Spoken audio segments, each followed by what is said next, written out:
Halo, saya Dede Diana dari Prodi Akuntansi. Di sini saya akan menjadikan video yang bertujuan untuk meningkatkan kualitas hidup masyarakat dengan topik sharing pengalaman tentang kegiatan sosial dalam bencana alam dan penyakit endemik. Penyakit yang saya ambil adalah virus corona yang menyebar di Indonesia saat ini. Di sini saya akan menceritakan sejarah dari virus corona itu. Virus corona menjadi topik terhangat sejak beberapa bulan ini. Virus ini menjadi teror mengerikan bagi masyarakat di dunia ini, terutama setelah mengganggu beberapa nyawa ratusan orang di dunia ini dengan waktu yang sangat cepat. Satu hal yang paling mengkhawatirkan adalah virus ini terus mencari mangsa, sementara obatnya saja belum ditemukan. Virus corona ini belum mulai diperbincangkan oleh masyarakat sejak awal 2020. Dan pemerintah Wuhan, otoritas kesehatan di kota Wuhan, provinsi Hubei, Tiongkok ini telah menjelaskan bahwa ada 3 orang tewas di Wuhan setelah menderita virus ini. Sebagian orang meyakini bahwa kisah awal penyebaran virus corona ini bermula dari akhir 2019 ketika seseorang terjangkit virus corona melalui hewan yang diperdagangkan di pasar seafood di Wuhan, provinsi Hubei di Cina. Kisah tersebut kemudian berkembang menjadi tragedi memilukan sejarah umat manusia. Bermula dari infeksi di Wuhan, COVID-19 ini menyebar ke seluruh orang sehingga menewaskan hampir 80.000 jiwa. Saya akan menyebutkan 5 negara tertinggi yang terjangkit virus COVID-19 ini. Yang pertama yaitu negara Amerika, yang kedua ada Spanyol, ketiga ada Italia, keempat ada Jerman, dan kelima ada Prancis. Berita tentang COVID-19 hingga 6 April bulan 4 2020. Dilihat dari data World Domestic menunjukkan angka 1.270.000 orang yang terinfeksi COVID-19 di seluruh dunia, yang terdiri dari 183 negara. Dalam sehari, ada penambahan sekitar 697 orang yang terinfeksi. Dari 1,27 orang terjangkit virus COVID-19 itu, ada 69.000 orang yang sudah meninggal, dan setiap harinya bertambah 4.000 orang. Sementara yang sembuh tercatat sebanyak 26.000 orang. Penularan COVID-19 ini masih berlangsung dan menunjukkan penyebaran yang sangat cepat di Amerika Serikat dan negara-negara Eropa yang lainnya. Dan sementara di Indonesia sendiri, per tanggal 10 April 2020, terkonfirmasi 3.512 orang yang positif, dan yang sembuh masih 282 orang. Yang meninggal telah 306 orang. Kebayang nggak sih banyak sekali yang meninggal dan kasus penyembuhannya masih sangat minim. Saya juga akan menerapkan peraturan pemerintah yang tetap di rumah saja. Jadi saya mewawancarai saudara saya, dia sebagai pelajar. Saya akan mewawancarai dia, bagaimana sih pendapat dia sebagai pelajar, apa sih dampak buruknya terhadap pelajar. Kalau saya akan mengadakan sesi wawancara yang masih tetap di rumah aja. Jadi ini ada saudara saya, dia masih SMA sih, makanya saya mau kasih gimana sih dampak buruknya dari pelajar. Ya, sebenarnya perkenalkan, nama saya Yoga Juna. Di sini saya adalah sebagai pelajar.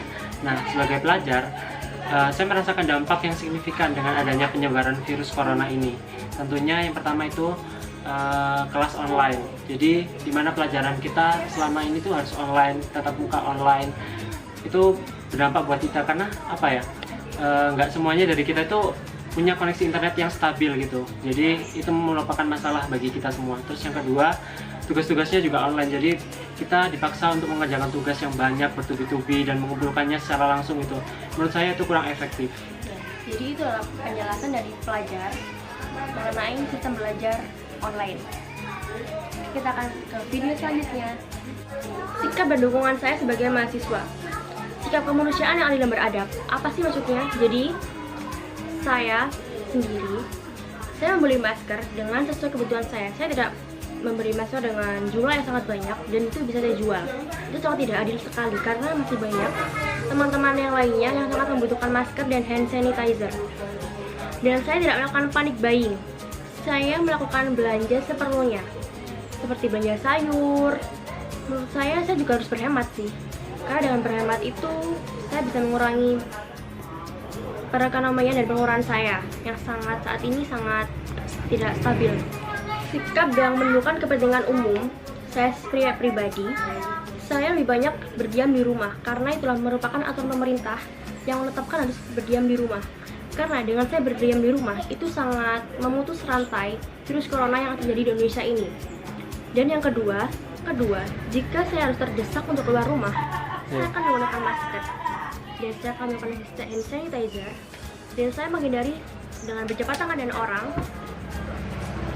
Dan saya akan melakukan social distancing.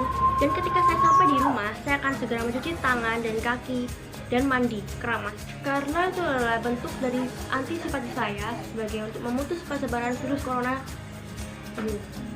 Ketiga, yaitu memberikan dukungan sebagai cara menciptakan keadaan yang berkeadilan sosial dalam masyarakat. Jadi di sini saya ikut berkontribusi untuk mengadakan donasi yang diadakan untuk masyarakat ini. Saya bersama teman saya mengadakan donasi melalui media secara online.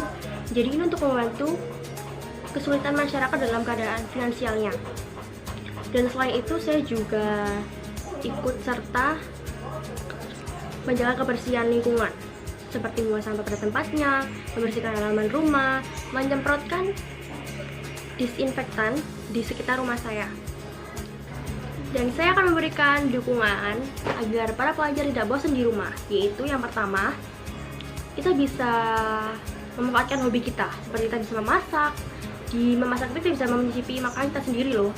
Ada yang keasinan, ada yang enak banget.